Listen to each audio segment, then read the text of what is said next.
ओम शांति। ओम शांति। ओम शांति। अस्पताल जाते हैं बीमारियों से मुक्त होने के लिए। तो हम सब बाबा के पास आए हैं अनेक तरह के बंधनों से मुक्त होने के लिए। बंधन कई तरह के हैं।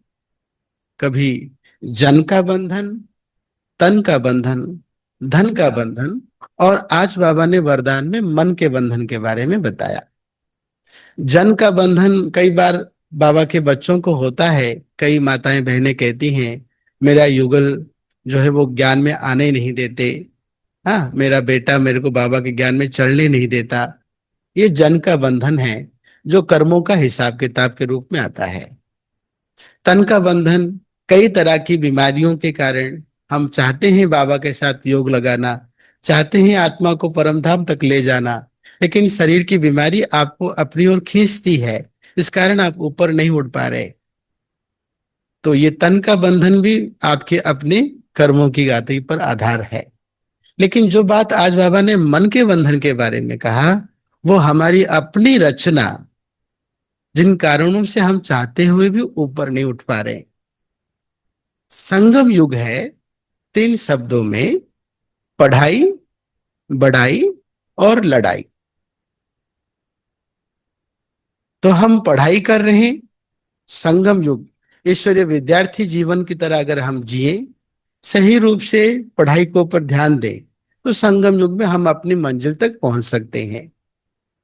दूसरा है बढ़ाई, जिसमें हम बाबा की महिमा करें।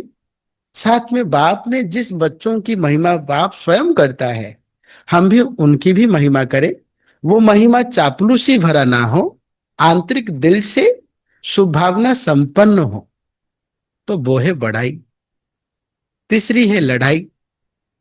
हमें यहाँ पे लड़ाई करनी है माया के साथ।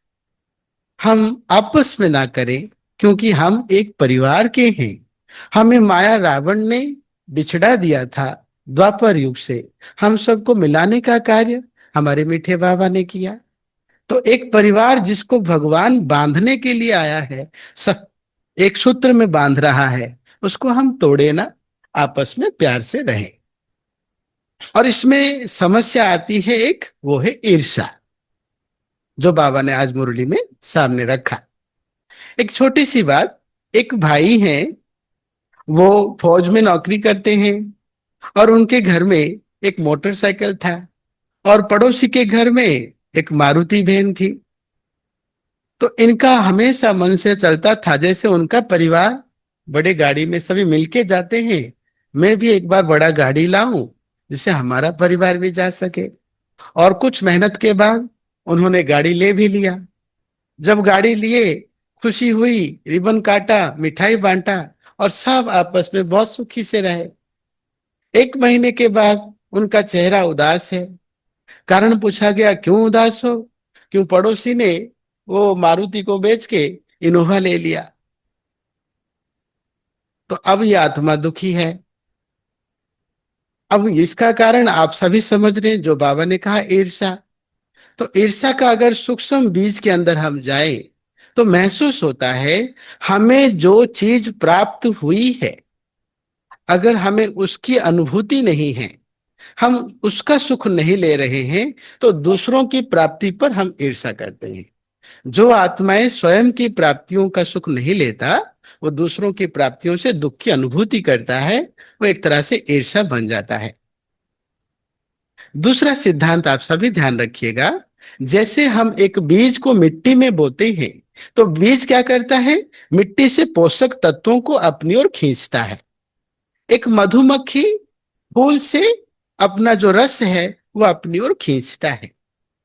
वैसे एक गुण है, उस गुण का नाम है प्रेम। प्रेम रूपी गुण ऐसा है जो सबके अंदर की शुभ भावनाओं को, सुखों को, खुशियों को अपनी ओर खींच सकता है। प्रेम में आकर्षण का गुण है। प्रेम में आकर्षण का गुण है। अगर आप कभी धन के लिए ऐसे शब्द प्रयोग करें, ये धन क्या है? धन तो मैल है, धन तो पांव की मिट्टी है। ये बोल क्या है? बोल हमारे संकल्पों का ही शब्दों का रूप देना है। अगर आप अपने संकल्पों से धन के लिए ईर्ष्या भरे शब्द या गलत शब्द प्रयोग करें, धीरे धीरे धन आपसे दूर होता जाएगा। प्रेम का नियम है अपनी ओर खींचना। अगर आप व्यर्थ और इस तरह के बोल बोले तो वो आपसे दूर हो जाएगा। वैसे ही अगर किसी व्यक्ति के लिए आप नफरत की भावना रखें, बुरी भावना रखें, वो व्यक्ति भी आपसे दूर होता जाएगा। प्रेम आपको पास में लाएगा और नफरत दूर करता जाएगा। अगर किसी व्यक्ति की सफलता से हमें ईर्ष्या होती है तो हमें उस व्यक्ति से नहीं, हम सफलता से ईर्ष्या कर रहे होते हैं। अगर हम सफलता को ईर्ष्या करेंगे, धीरे धीरे सफलता भी आपसे दूर होती जाएगी। इसलिए बाबा का महावाक्य है, याद रखिएगा सभी, दूसरों की सफलता से ईर्ष्या करना माना अपनी सफलता को अपने से दूर रखना। इसलिए हमें इससे मुक्त होना है। ईर्ष्या से मुक्त होने का सहज तरीका, जो हमें प्राप्त हुआ है उसके चिंतन में रहना, उसकी मगन में रहना, हर एक के गुणों को देखते हुए गुण सागर बाबा की याद में मगन हो जाना, तो हम आसानी से ईर्ष्या से मुक्त हो सकते हैं। क से कमाया, ख से खाया, ग से गवाया, घ से घबराया। संगम युग है, हम सभी यहाँ कमाई करने के लिए आए हैं। तो एक श्रेष्ठ कमाई करते हुए जो भी आत्माएं बाबा के पास आए, बहुत भोले रूप से आए थे। हम हर एक आत्मा, जब हमें बाबा का ज्ञान मिला, हम कितने खुश हुए, भगवान का ज्ञान मिला। तो हम यहाँ कमाई करने के लिए आए भी, और जी जान लगा के हमने अपना जीवन, अपना समय, स्वास्थ्य, संकल्प सफल किया, हमने कमाई करना शुरू किया। लेकिन कुछ अंतराल के बाद हमारे अंदर सूक्ष्म अभिमान आता है। वो अभिमान कमाई को बंद करके खाना शुरू कर देता है। और जब हम खाना ही शुरू करते हैं, कमाना बंद करते हैं, आमदनी हमारी कम होगी और खर्चा ज्यादा होगा, तो हम गवाना शुरू कर देते हैं। और जब गवाना शुरू होता है ना, अंत में एक ऐसा समय आएगा जब घबराहट की महसूस होगी। तो हमें इससे परे जाने के लिए पूरे संगम के अंत तक हमें हमारी कमाई पर ध्यान देनी है। आज बाबा ने वरदान में बंधन और बंधन से मुक्त होने की विधि क्या बताई? आप सब में से कोई एक आज के वरदान को पूरा बताएंगे?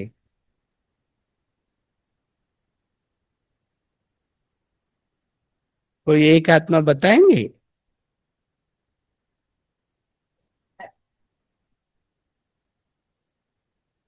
चलिए, आप सभी स्वचिंतन कीजिए। हम सब बाबा के पास, बाबा के सामने बैठे हैं। स्वयं वरदाता हमें सुना रहा है। हमारी बुद्धि स्थिर है क्या? कितनी बाबा की बातों को हम स्वीकार कर पाते हैं? जो असुर थे, जैसे रावण हुआ, उनको वरदान मिला, उसने तुरंत चेक किया कि अपना सिर काट के कि मेरे पास वरदान आया कि नहीं। भस्मासुर को वरदान मिला, तुरंत हाथ रख के देखा कि मेरे पास वो वरदान आया कि नहीं। हम बाबा से वरदान लेते हैं, उन वरदानों को तुरंत अपने अनुभवों में ले आए। वरदान के अंदर यही शब्द था, अति इंद्रिय सुख का अनुभव हमें बंधन मुक्त बना सकती हैं। हमने कई तरह के बंधनों को तैयार किया है। याद रखिए, सभी विघ्नों का कारण बंधन, बंधनों का कारण संबंध, संबंधों का कारण कामनाएं, इच्छाएं। जितनी इच्छाएं बढ़ेंगी, कामनाएं बढ़ेगा, कामनाएं बढ़ेंगी, संबंध बढ़ेगा, संबंध बढ़ेगा, बंधन बढ़ेगा, बंधन बढ़े तो विघ्न बढ़ेंगे।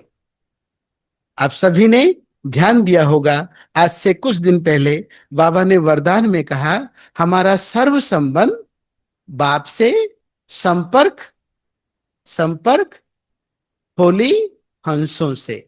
संबंध बाप से, संपर्क होली हंसों से। अब आप सभी बोलिए, संबंध क्या है और संपर्क क्या है? आप सभी मेरे साथ बोलिए, संबंध माना, संबंध माना लेना, संपर्क माना देना। हमें लेना बाप से है, देना सबको है। चाहे वो प्यार है, चाहे वो ज्ञान है, चाहे वो सुख है या शक्ति है, हमें लेना बाप से है, देना सबको है। संबंध माना दूध और पानी मिक्स हो गया। संपर्क माना पानी और तेल, मिलते हुए भी ये न्यारे हैं। हमें आपस में संपर्क में रहना है, बाप से सर्व संबंध जोड़ना है। ठीक है, तो हम सभी ईर्षा मुक्त बनने का सहज तरीका सबके लिए शुभ भावना रखें, और सबके गुणों को देखते हुए बाबा से जो प्राप्ति हुई है उसका महिमा, उसके गीत गाते रहें। ओम शांति। चलिए।